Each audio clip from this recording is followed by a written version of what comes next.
अब आप लोगों को पिज़्ज़ा खाने के लिए इंतज़ार करने की ज़रूरत नहीं, ना ही मेहनत करने की ज़रूरत और ना ही बाज़ार जाने की झंझट। जब दिल चाहे आप इसे फ्रिज से निकाल सकते हैं और पिज़्ज़ा एंजॉय कर सकते हैं। बिस्मिल्लाहिर्रहमानिर्रहीम, अस्सलाम वालेकुम जी, कैसे हैं आप सब? उम्मीद करती हूँ कि सब खैरियत से होंगे। आज मैं आप लोगों के साथ शेयर करने जा रही हूँ पिज़्ज़ा बेस बनाने की असल और कमर्शियल रेसिपी, जो कि बहुत आसानी के साथ और बहुत सॉफ्ट बनकर तैयार होती है और आप इसे ईजिली एक माह तक स्टोर कर सकते हैं। तो अगर आप भी आसान और ऑथेंटिक सी रेसिपी सीखना चाहते हैं तो इस वीडियो को बिना स्किप किए लास्ट तक ज़रूर देखिएगा। तो चलिए बगैर टाइम ज़ाया किए वीडियो को स्टार्ट कर लेते हैं। तो यहाँ पर एक बोल के ऊपर मैंने एक बड़ा स्ट्रेनर रख लिया है। इसके अंदर ऐड कर रही हूँ मैदा। मैदा मैंने यहाँ पर 2 कप भर के ऐड किया है और अब हम इसे अच्छी तरह छान लेंगे। तो जब भी आप मैदे को यूज़ करें तो हमेशा इसे छान के ही यूज़ किया करें, ताकि मैदे के अंदर अगर कोई भी एक्स्ट्रा मटीरियल या कोई कीड़ा वगैरह हो तो वो साइड पे हो जाए। तो ये देखिए मैदे को मैंने अच्छी तरह से छान लिया है। अब हम इसके अंदर ऐड करेंगे इंस्टेंट यीस्ट। ये मैं 1 टीस्पून इसके अंदर ऐड कर रही हूँ। यीस्ट आप किसी भी ब्रांड का यूज़ कर सकते हैं। फिर मैं इसके अंदर ऐड कर रही हूँ half tea spoon baking powder. जब यीस्ट और बेकिंग पाउडर आप एक साथ ऐड करते हैं तो इनका बहुत अच्छा रिएक्शन होता है, जिसकी वजह से डो बहुत सॉफ्ट बनकर तैयार होती है। अब मैंने इसके अंदर ऐड किया है 1 टेबल स्पून चीनी और नमक ऐड किया है 1 टीस्पून। 2 कप मैदे के अंदर से 1 टीस्पून ही नमक ऐड करेंगे। इसके बाद मैंने इसके अंदर मिल्क पाउडर ऐड किया है 2 टीस्पून। मिल्क पाउडर ऑप्शनल है, अगर आप ऐड करना चाहते हैं तो ऐड कर ले, वरना स्किप भी कर सकते हैं। लेकिन मिल्क पाउडर मैंने इसीलिए ऐड किया है, इससे डो बहुत ज़्यादा मिल्की बनेगा और बहुत सॉफ्ट बनकर रेडी होगा। अगर आपको बहुत ज़्यादा सॉफ्ट डो पसंद है तो आप इसके अंदर 1 अदद अंडा भी ऐड कर सकते हैं। इसके बाद मैं इसके अंदर ऐड कर रही हूँ दही। दही यहाँ पर मैंने 2 टेबल स्पून ऐड किया है और उसके बाद मैं इसके अंदर 1 टेबल स्पून ऐड कर रही हूँ घी। आप चाहे तो कुकिंग ऑयल भी ऐड कर सकते हैं। घी को मैंने माइक्रोवेव में रख के मेल्ट करके इसके अंदर ऐड किया है। अब इन सब चीज़ों को अच्छी तरह मिक्स कर लेंगे। इन सब में से आप कोई भी चीज़ स्किप नहीं कर सकते हैं। अगर आप अंडा ऐड करना चाहते हैं तो आप दही और मिल्क पाउडर को स्किप कर सकते हैं। अदरवाइज़ इन चीज़ों को आपने ध्यान में रखना है, ये सारी चीज़ें ही आपने इसके अंदर ऐड करनी है। इसके बाद इसके अंदर हम थोड़ा थोड़ा करके पानी ऐड करेंगे और इसे हम गूंथते जाएंगे। डो याद रखिएगा नरम आपने गूंदना है, इसे आपने सख्त नहीं गूंदना है। नीम गर्म पानी के साथ में डो को यहाँ पर गूंद रही हूँ। अच्छी तरह गूंदेंगे और डो थोड़ा सा आपने स्टिकी गूंदना है। तो 2 कप मैदे के साथ यहाँ पर 2 पिज़्ज़ा बेस बनकर तैयार होंगे मीडियम साइज़ के। तो अगर आप ज़्यादा बनाना चाहते हैं तो आप क्वांटिटी को डबल कर सकते हैं। बाकी क्वांटिटी आपने साथ साथ जितनी भी इसके अंदर हमने ऐड किए ना, वो भी आपको डबल करनी पड़ेगी।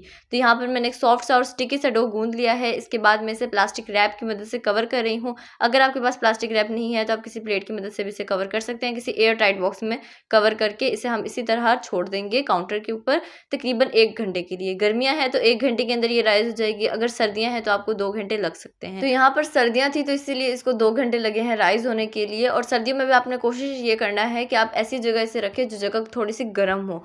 तो अगर आप कमरे में हीटर वगैरह लगा के रखते हैं तो आप उधर राइज होने के लिए रख दें। अदरवाइज़ आप इसे किचन में राइज होने के लिए रख सकते हैं, या फिर आप थोड़ी देर अवन को ऑन करके 2 से 3 मिनट, उसके बाद अवन को बंद करके उसके अंदर भी राइज होने के लिए रख सकते हैं। तभी ये बहुत परफेक्टली राइज हो जाएगा। तो बस एक दफ़ा हम इसे अच्छी तरह गूंद लेंगे और इसकी जितनी भी एयर इसके अंदर मौजूद है ना, उसे हम बाहर निकाल लेंगे। और यहाँ पर काउंटर के ऊपर मैंने मैदा डस्ट कर लिया है और मैदा डस्ट करने के बाद हम इसके ऊपर डो को रख लेंगे। और डो को आपने इस तरह से पूरे अच्छी तरह इसको रोल करना है। इसको लंबाई पे हम इसको रोल करेंगे और डो के ऊपर अच्छी तरह से हमने मैदे को लगा लेना है। और अगर आपको मेरी वीडियो थोड़ी सी भी अच्छी लग रही है ना, तो मेरी वीडियो को लाइक कर दें और चैनल पे नए हैं तो ज़रूर सब्सक्राइब कर लें। उसके बाद मैंने इसे दरमियान से कट कर लिया है और अब हम ये देखिए 2 हिस्सों में कट हो चुका है। अब हम इसके 2 पेड़े बना लेंगे। ये देखिए यहाँ पर मैंने 2 पेड़े बना लिए हैं। अब एक पेड़े को हम साइड पर रख देंगे और दूसरे पेड़े के ऊपर अच्छी तरह मैदा लगाएंगे और इसे हम बेलना स्टार्ट कर देंगे। तो बेलने की आपको बता देती हूँ, आपने इसे ना ही ज़्यादा पतला बेलना है और ना ही ज़्यादा मोटा बेलना है, बस दरमियाना सा हम इसे बेलेंगे। तो यहाँ पर मैंने इसे दरमियाने साइज़ का बेल लिया है। अब यहाँ पर मैंने ओवन ट्रे ले लिया है, इसे मैंने ऑयल से अच्छी तरह ग्रीस कर लिया है। अब जो हमने डो को बेल के रखा हुआ है, इसे आहिस्ता से हम उठाएंगे और इसके बाद इसे ट्रे के ऊपर अच्छी तरह सेट कर लेंगे। इसके बाद हम क्या करेंगे, इसके जो कॉर्नर्स हैं ना, इसे हम इस तरह से रोल करते जाएंगे। पूरे डो के कॉर्नर को हमने अच्छी तरह रोल कर लेना है। फिर फिंगर की मदद से हम इसे प्रेस करेंगे ताकि जब ये बेक हो तो ये आपस में खुल ना जाए। फिर हम फॉक लेंगे और फॉक की मदद से इसे अच्छी तरह होल्ड कर लेंगे ताकि अंदर तक डो अच्छी तरह से बेक हो जाए। तो ये देखिए अच्छी तरह पूरे डो के ऊपर मैंने फॉक की मदद से होल्ड कर लिए हैं। अब हम इसे अवन में रख लेंगे बेक होने के लिए। 180 डिग्री पे आपने अवन को पहले 10 मिनट प्री हीट करना है। उसके बाद आपने इसे रख लेना है, अवन के अंदर रखना है। इसे 7 से 8 मिनट का आपने टाइमर लगा लेना है और 7 से 8 मिनट के बाद आपने इसे बाहर निकाल लेना है। तो ये इस इस तरह से बन के रेडी हो जाएगा। इसी तरह से जो दूसरा हमने पेड़ा बना के रखा हुआ है ना, उसे भी हम रेडी कर लेंगे। तो ये देखिए, इसे मैंने एक प्लेट के ऊपर निकाल लिया है और जो दूसरा वाला पिज़्ज़ा बेस है उसे भी मैंने बनाकर तैयार कर लिया है। आप चाहें तो इसे पतीले में भी बनाकर तैयार कर सकते हैं। पतीले को आप 10 मिनट तक हाई फ्लेम पे प्री हीट कर लें, उसके बाद आपने मीडियम फ्लेम पे इसे रख लेना है 10 मिनट के लिए। इसके अलावा आप तवे पे भी इसे पका सकते हैं। तवे को आप हल्का सा गर्म कर लें और बिल्कुल लो फ्लेम पे आप इसे तवे के ऊपर रख लें 5 मिनट एक साइड और 5 मिनट दूसरी साइड के लिए, और ये रेडी हो जाएगा। इसके बाद आपने इसे स्टोर कैसे करना है, स्टोर करने के लिए आपने कोई भी एयर टाइट बॉक्स ले लेना है। फिर आप लोगों ने क्या करना है, पिज़्ज़ा बेस को प्लास्टिक रैप की मदद से अच्छी तरह कवर कर लेना है, या फिर आप कोई भी प्लास्टिक बैग या पॉलीथीन बैग जो भी आपके पास हो उसके अंदर ऐड करना है आपने इसको, यानी उसके अंदर पिज़्ज़ा बेस को डाल देना है।